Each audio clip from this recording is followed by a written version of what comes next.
Acabou de chegar aqui em casa esse pacote, acabei de abrir aqui e vou abrir com vocês o conteúdo. Eu pedi o livro da literatura e esse outro aqui que estava na promoção, que é um infanto-juvenil, O Mistério da Múmia. Então a gente vai começar mostrando o livro da literatura.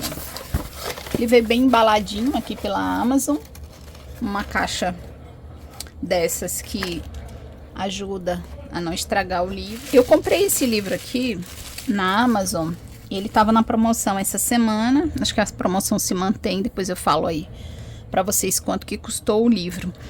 Mas eu achei que ele seria um livro grande, né? Um livro grande assim. Até se você for olhar esse livro aqui, Infanto Juvenil, ele é maior do que o livro da literatura. Então eu achei ele um livro pequeno. Eu achei que ele seria maior. Então esse livro aqui, ele é bem costurado aqui do lado, bem bonito. Olha só. A folha dele é aquela folha estilo papel fotográfico. Então é uma folha até boa, mas que se você for ler assim num lugar muito brilhoso, num lugar com muito sol, ele pode brilhar um pouco o seu rosto. O ponto positivo é que qualquer impressão que tiver, ela será perfeita. Então nós temos um livro aqui de mais ou menos 350 páginas. Aqui ele é bem costurado mesmo. E o que a gente vai aprender com esse livro? Vamos olhar aqui o índice, né? Então ele começa aqui com essa parte heróis e lendas, do Renascimento ao Iluminismo, o romantismo e a seção do romance, a representação da vida real. Depois vem o rompimento com as tradições, que aqui já vem século XX. A literatura do pós-guerra, literatura contemporânea até o presente. Então ele é um livro que ele começa ali no ano 3000 a.C., com os heróis, lendas, mitologia, e vem até os anos atuais. Então, com relação a esse ponto, é um ponto bem positivo. E aí, por que eu comprei esse livro? Porque os livros da Globo Livros, eles têm essa característica de ter uma linguagem mais simples e mais acessível.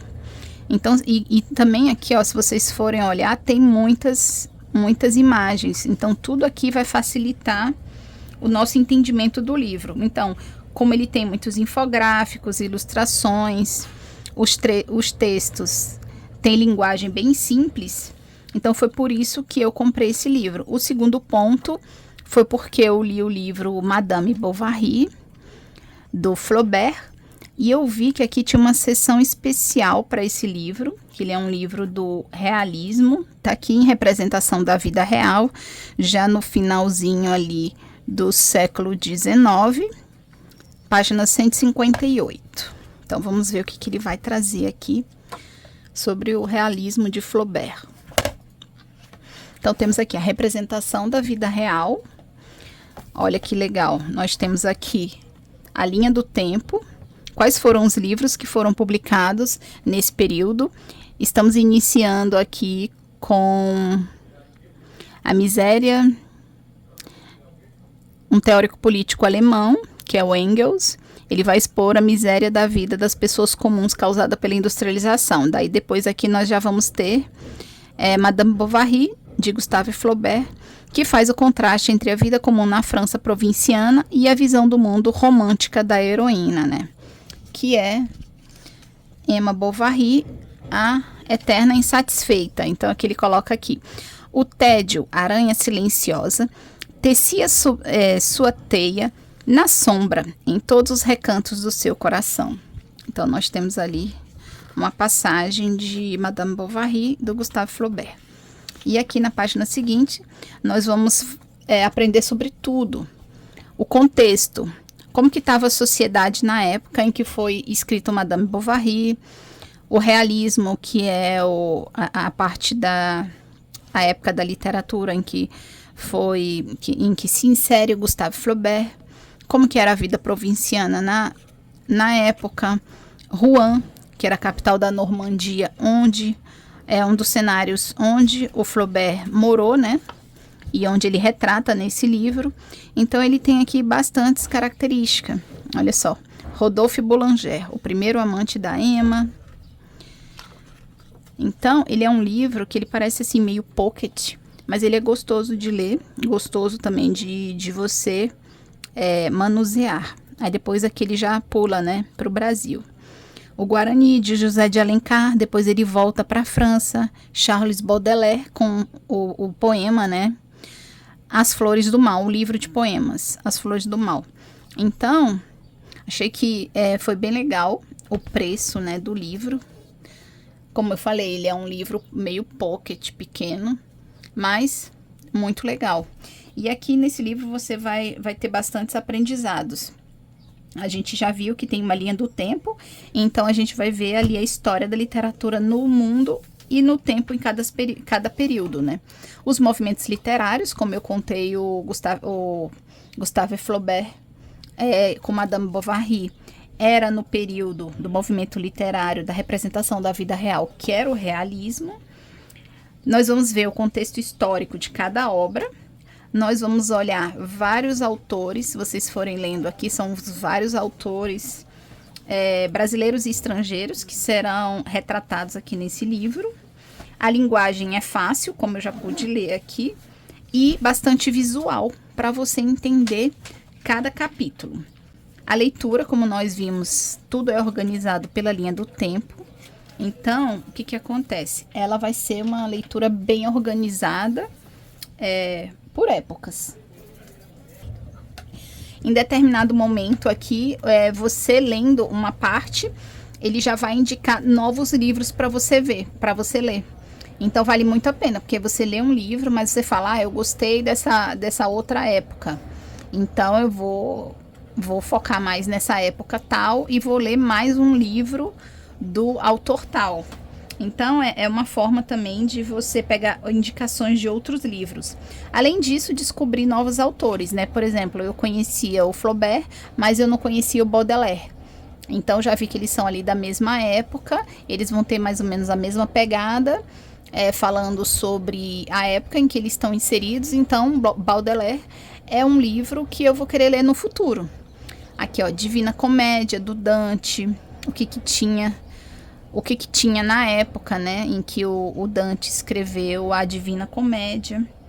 Enfim, então a gente descobre novos autores, novos estilos, e além disso a gente começa a desenvolver o senso crítico da leitura. A gente descobre, não, eu gostei de Dante, então eu vou atrás de mais livros de Dante. Eu li o livro tal, não gostei, então realmente, por exemplo, vamos dizer, Contos de Canterbury. Eu até tenho ele aqui em casa. Vamos dizer, eu gostei ou não gostei do livro. Eu não gostei por quê? Então, já vou ter ali como criticar aquele livro, né? Então, desenvolvi o senso crítico lendo aqui o que esse livro ele tem para nos ensinar. E, no final ali, o que você vai ganhar com tudo isso quando você chega ali no fim do livro? Você amplia a sua bagagem cultural e literária. Inclusive, aqui no final, ó, no final tem ali, ó, leituras adicionais.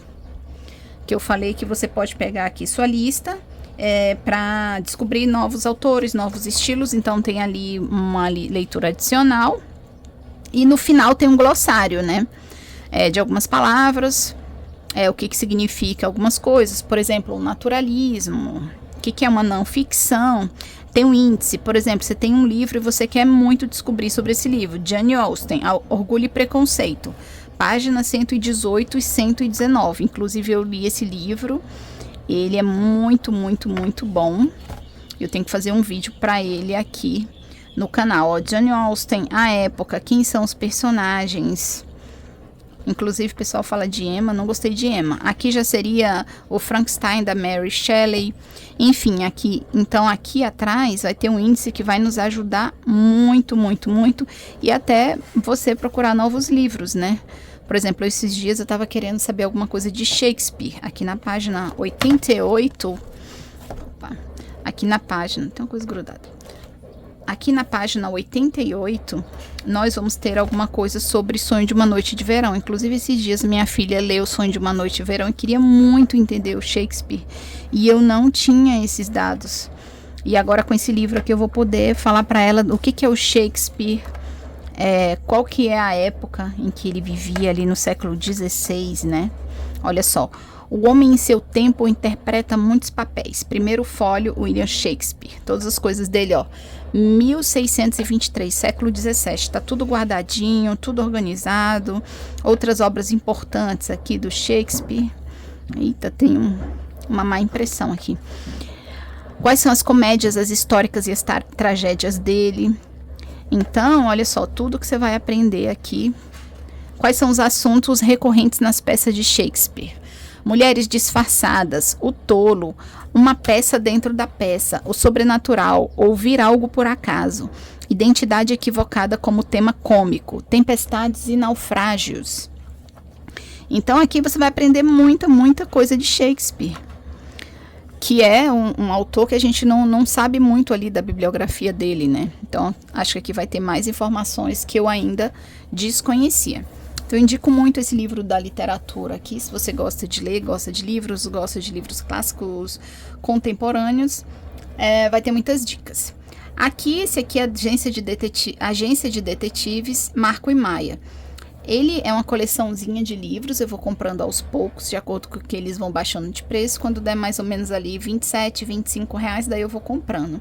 Esse aqui é o Mistério da Múmia, eu acredito que aqui em casa a gente já deve ter 4 ou 5 desses livros. E aqui ele conta a história de Marco e Maia, que são 2 detetives que trabalham desvendando casos misteriosos da pequena cidade de Vale Bay. Dessa vez, eles precisam descobrir quem roubou um valioso quadro do museu da cidade e o principal suspeito é uma múmia. Para descobrir a verdade, eles resolvem enfrentar antigas e temíveis superstições do tempo dos faraós e passam a noite no museu, atrás de pistas para solucionar o mistério. Afinal, por que uma múmia iria querer roubar um quadro? Essa intrigante história de mistério apresenta pistas e deduções lógicas que ajudam o leitor a solucionar o crime junto com os personagens. Enfim, aqui é um livro que faz muito sucesso a partir do momento que a criança já consegue ler sozinha, ou auxiliado pelos pais numa leitura assim em voz alta, você já pode ler e eu indico para todo tipo de criança. Bom, e esse foi o vídeo de hoje com o unboxing aqui desses 2 livros que chegaram aqui nessa caixinha da Amazon. Não se esquece de curtir o vídeo, compartilhar com a sua família e se inscrever no nosso canal para pegar mais dicas aqui de livros legais para você e para sua família. Tchau, tchau e até a próxima.